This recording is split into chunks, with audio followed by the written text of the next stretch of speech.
Hello and welcome to TV Toastmasters. I'm Leeza Steindorf, your host of this segment of Good People Doing Good Things. Today I have with me Jone van Rees, platform co-lead of the Crowdversus, a crowdfunding platform for legal actions against irresponsible companies and irresponsible governments worldwide. The Crowdversus raises money for local nonprofits that pursue cases on behalf of people or ecosystems affected by large environmental lawsuits. Their tagline is, "We don't work for profit, but for justice." Jone, welcome. Thank you. Nice to be here. It's my pleasure to have you. So tell us a little bit about what the Crowdversus is. I explained it, but I'd like to hear more detail. I'm sure the audience would like to know. Thank you. It's a platform, so we only exist online, but what we're trying to do is to reach out to people to generate what we call user-generated content, and they can make a movie, they can write a blog, they can write a poem, and they can submit that to our website in support of a case. We then put it onto our social media channels, and then we enlarge the footprint, if you will, of a case that really needs help. People are out there in the world that we don't see every day, and they're suffering the consequences of our purchases. So if I understand you, then you are using, so regular people like me, whomever it is, can offer to you a video or some sort of, or a written article about an environmental issue or something that's going on in the world, social advocacy, and if you think it's useful, you'll put it up in order to support cases that you're working on, cases that you're supporting. Can you explain a little bit how that works? What kind of cases, what does that mean you're supporting them?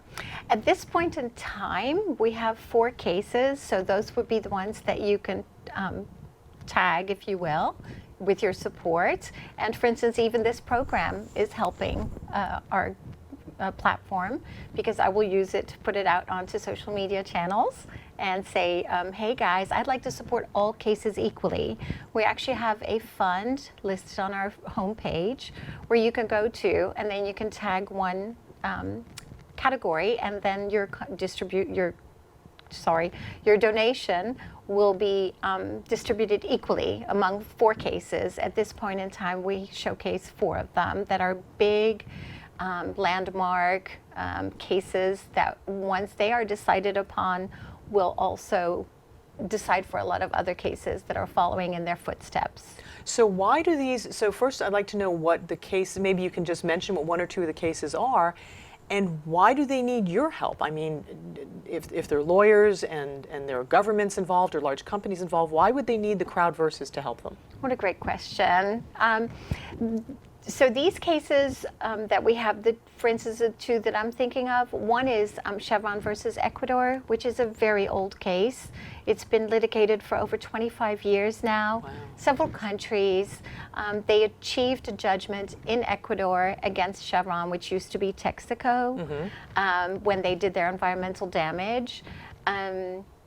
No, when they actually did not clean up their mess in the Ecuadorian Amazon jungle, and they left behind toxic sludge, pipes that weren't adequate for the transport of the oil that they were getting out of the jungle. And these people are still suffering today from those damages. These people, whom do you mean? The Ecuadorian, we have 6 different tribes that are located there, and then there are also what they call paisanos, and together they form a group called UDAPT. And the UDAPT represents about 30,000 people altogether. Wow. There is no health care for these people. And basically, in their judgment, they're not looking for the money, but they're looking for the health care programs to set up. One of the stories that I like to share about this case is a tribal leader shared how his mother would ask him to go get some of the pretty colored black stuff out of the river so that they could make their houses waterproof, not knowing what the health consequences would be of playing with oil that's floating around in a river. Is that what it was that she was asking him to get? Yes. Yeah. I see. And then so they brought it into their homes, and it was actually then toxic for their... On the outside of the home, but the outside. kids were playing with it because it had pretty rainbow colors. Sure. And, they don't know. There's no education. You have to really think of primitive circumstances where everybody is in a village and no running electricity back then. So the ramifications weren't known of what was happening. So the donations that people would offer to the crowd versus then would go to the people's side, if you will, in the lawsuit against Texaco or Chevron now. Yes. To clean up the mess that they left when they did the drilling. Exactly, I see. because it costs as much work as these lawyers do. That's pro bono. It also, as you can tell now, it's been over 25 years. Right. It takes a lot of money for proper discovery reports, for expert reports, photographs showing damage, to talk to people, getting depositions.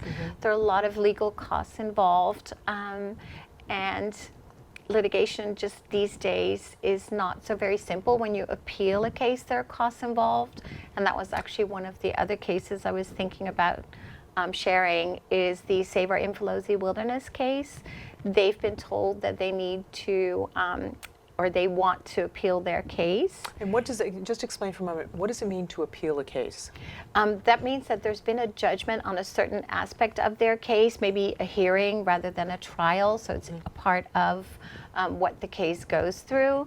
And the reason they want to appeal it is because obviously they don't like it, so they want to talk to the next level judge up and say, on these points of law, there actually has been a misinterpretation by the judge at the trial level, and so we would like to speak to someone else and explain this is why. But in order to do that, they have to write their argument, and then they have to take all of the trial pleadings, so all of the pieces of paper that have been filed, and for each and every judge and defendant and lawyer, they have to produce copies of certain set, and these are charged according to court fees, costs. So they're not cheap. Right, that gets expensive. Yes. And so the monies that the Crowd Versus gathers from donations from people goes toward paying for those costs for people that can't afford them otherwise. Exactly. So this may sound like an odd question, but what happens if you aren't there to do the work that you do? Well, a lot of these people suffer the consequences, which is why I like to think of legal change as a real social change. It brings forth the wishes, the norms of the people as we have them today. Some of our laws are very old, especially in other countries. Justice is not as easily accessed. And so the Crowd Versus stands for the justice that people want to see on a rather large level, because it's impossible to crowdfund for all the smaller cases. Sure. And why are you doing this? I mean, from all the things in the world that you could be doing, and you're probably gifted at, why is this the thing that you've committed yourself to? I love the law, and I think the law affects us in every single aspect of our lives. And I like the fact that I can make a peaceful revolution happen by using a legal instrument and then making sure that other people can do this, because I'm just one little cog. And to me, as long as someone is suffering injustice somewhere, which is, I know this sounds idealist, but this is what I really believe, then the world is not, for me, a good place. I think you're only as good as your, weakest person. So I'd like to help, and this is what I'd like to do.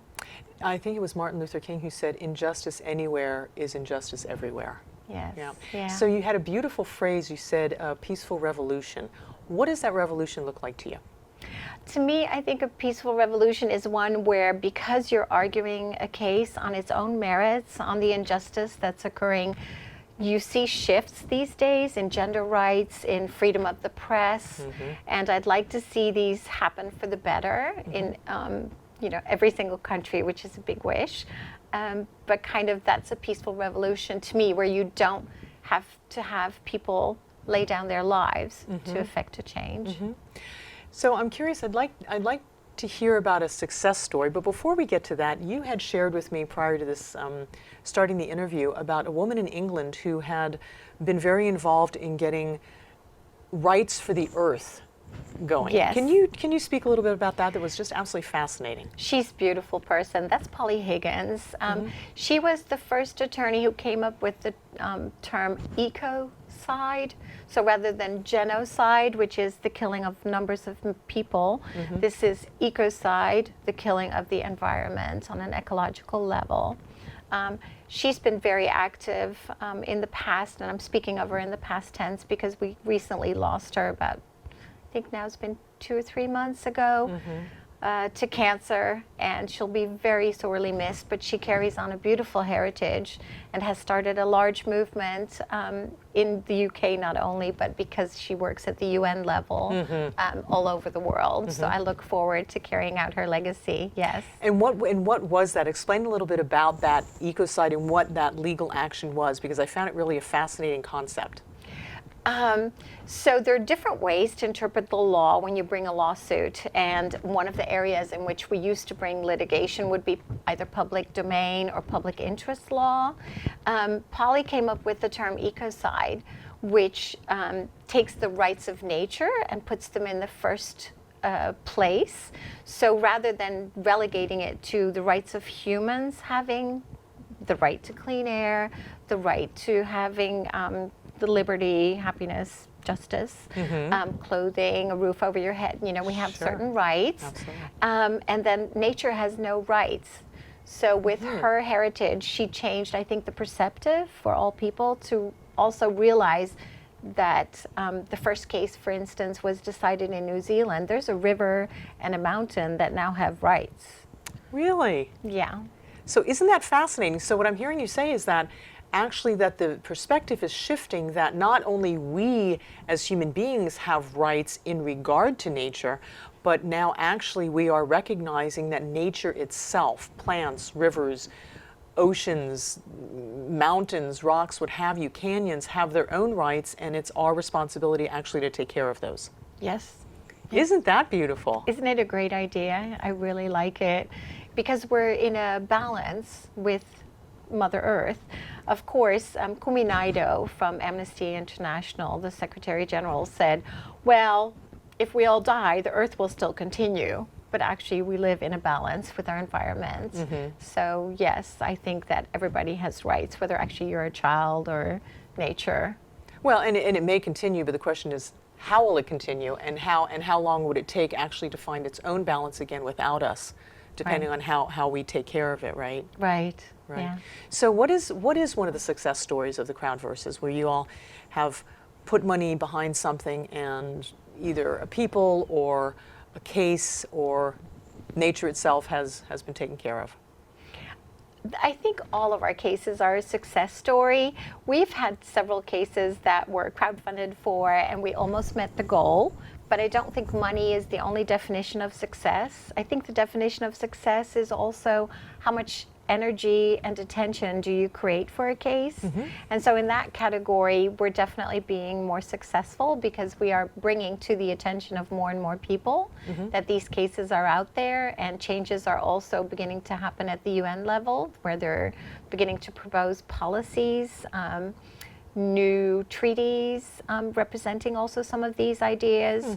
So I hope that, that all of them in the end, with the help of every single person that's interested in carrying litigation as a means of change, will meet my measure of success. So you had mentioned the case, the long ongoing case with Chevron. What's another situation that's happening right now that's very timely and current that you feel is important for people to know about? That's a really good question. I think the sadness in what I do comes from the fact that a lot of the minerals and materials that we need to build a hybrid car or a touch screen are located in mines that are in southern global countries where there is less prosperity, where there's less stable governments, where there's less guarantee of human rights and environmental rights. I know that Ecuador, for instance, is also building dams and opening up new copper mines. And so it seems like a lot of these cases are coming from the global south, whereas the global north is using the end result. And the payment goes to the pockets of the irresponsible corporations and governments, but not to the people that are suffering the consequences from those digging and use of the environment. There's no compensation back to nature or to the people. Right. So what you've spoken about irresponsibility, and clearly we've seen the results of that. in not only the cases you've mentioned, but we don't need to look far to see the effects of global warming and things like that. What could an individual do, and what would you say that these corporations or governments should do in order to contribute to this peaceful revolution that you're contributing to? I think an individual can only do what they can do, and it's very limited. But I believe in the strength of all the individuals together. And so kind of the David versus Goliath idea, where if we all become small Davids, we can be as strong as the Goliath, which is the irresponsible company or government, and have them change and become socially accountable for their choices of carrying on business. I think profit, especially in the American model, is in the number one place. Right. And the question is, should it be, right, considering the long-term ramifications? And I thought it was very, very nice to see that the Dutch government has sanctioned the Crowd Versus as a tax entity as a public service corporation, which is really lovely. Thank you. It's a lovely way of saying it. So what exactly can the crowd do other than lawsuits? What can we ask? How can we hold the organizations or the governments accountable? What can we, the people that are listening to you share tonight, what can we do? You know, we can do our recycling, we can use hybrid cars, we can reduce our footprint and our waste.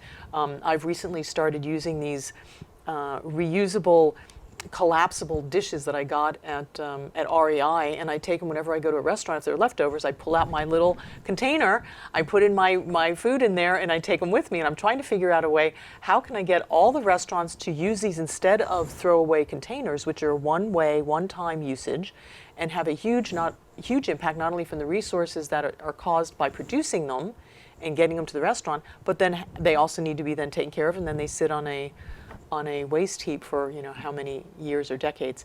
So we can do those small things as individuals. What else can we do? How can we hold governments or companies accountable? Well, that's exactly what we are trying to crowdfund for. That would be through policy changes, which under American law, which is case law, is made by a case. So you have the regulations aspect, which can happen in Portland when you have a new law that says that there shall be no plastic bags used anymore by grocery stores.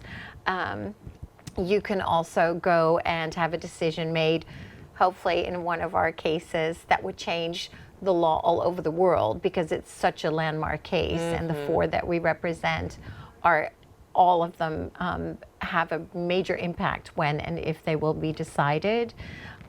Plus that the basic premise of doing everything you can as an individual and carrying out that philosophy onto a local level, and then onto a state level, and then onto a federal level or national level, all those changes for me are the peaceful revolution. So you're already a great part of it. Thank you. Oh, absolutely. So I can do that part with my bring along container and ask the restaurants if they would contribute to that.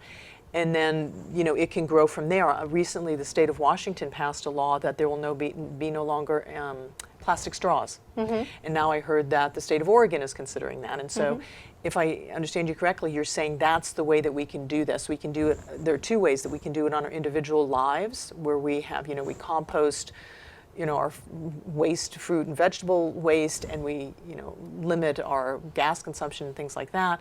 But then as a crowd, as a group, as a collective, we can contribute with funds, like to the Crowd Versus. Exactly. Contribute to things so that we can have policy change, legal change, like the law in Washington, which says no more straws. And that makes news, right? Then people in the country say, wow, no more straws, that's an interesting law, but doesn't that make sense, right? And so then that kind of goes like a wildfire, if you will. Hopefully. It does, and I think what the Crowd Versus actually is trying to make also the companies and the governments, through the voice of the people, aware of, is that policy change makes the change. The people can do only so much, you carrying your containers, for instance, but you still have to drive your car. So we're still looking for other developments to happen by corporations, to happen by the the big international conglomerates, that if they change small things, that has a huge impact. And so the interesting tension in that is that we want to affect that change by having people gather behind us, and then have the legal change happen and filter down on all the other levels. So the legal change, but also that we are then asking these companies through our purchases and also through our customer feedback, please do this, please don't do that, please produce this, please stop producing that. Wonderful. Yes, those are all things that you can do as an individual, and you can also decide to help us by writing a piece of music that we can put out there.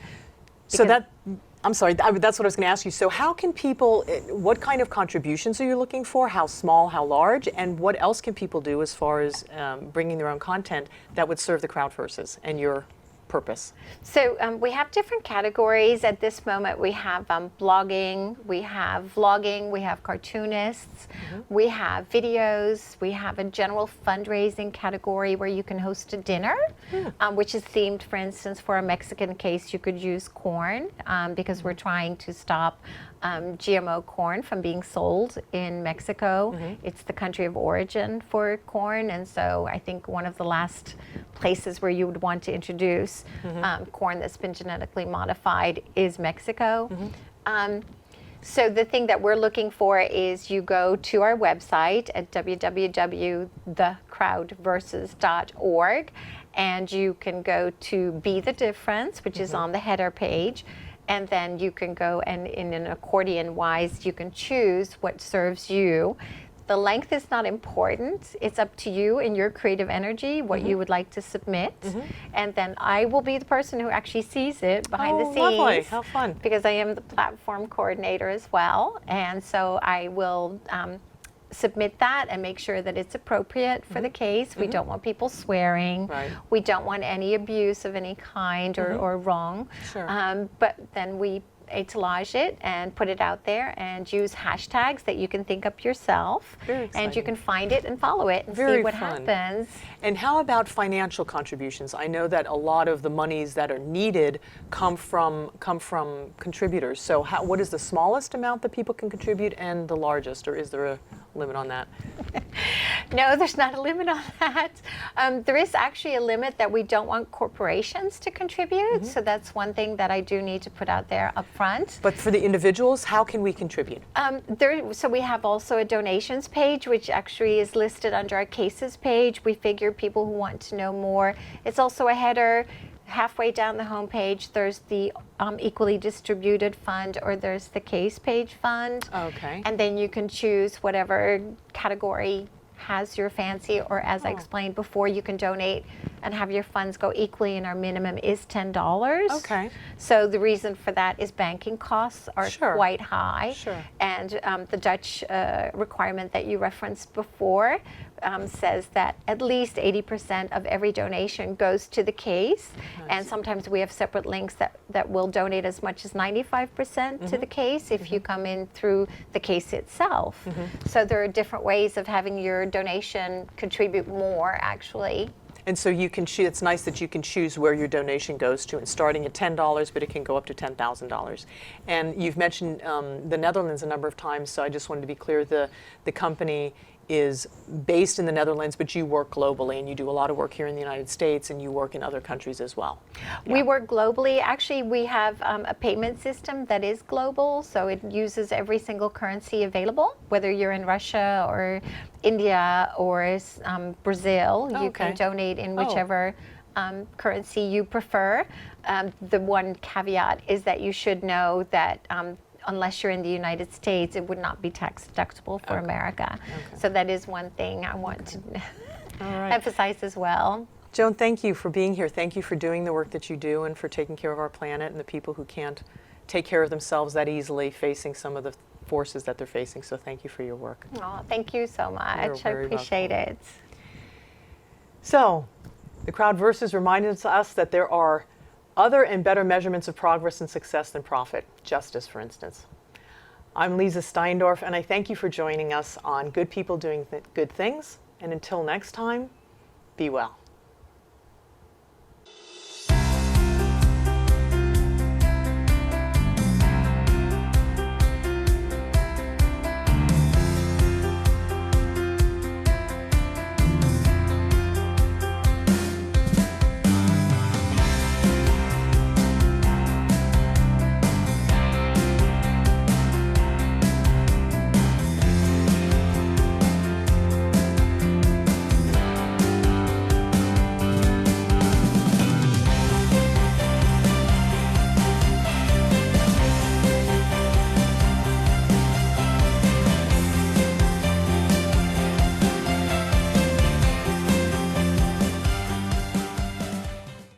I joined Toastmasters to improve my speaking, listening, communication, and leadership skills. Toastmasters gave me incredible confidence, confidence, great listening skills, poise, great leadership skills, leadership skills, the ability to speak in public, strength, a captive audience, quality feedback from the more experienced Toastmasters. Toastmasters really helped me improve my listening skills. sales skills, opportunities to go to different groups and widen my whole horizon. Toastmasters has given me a more focused me, and I'm a much better listener.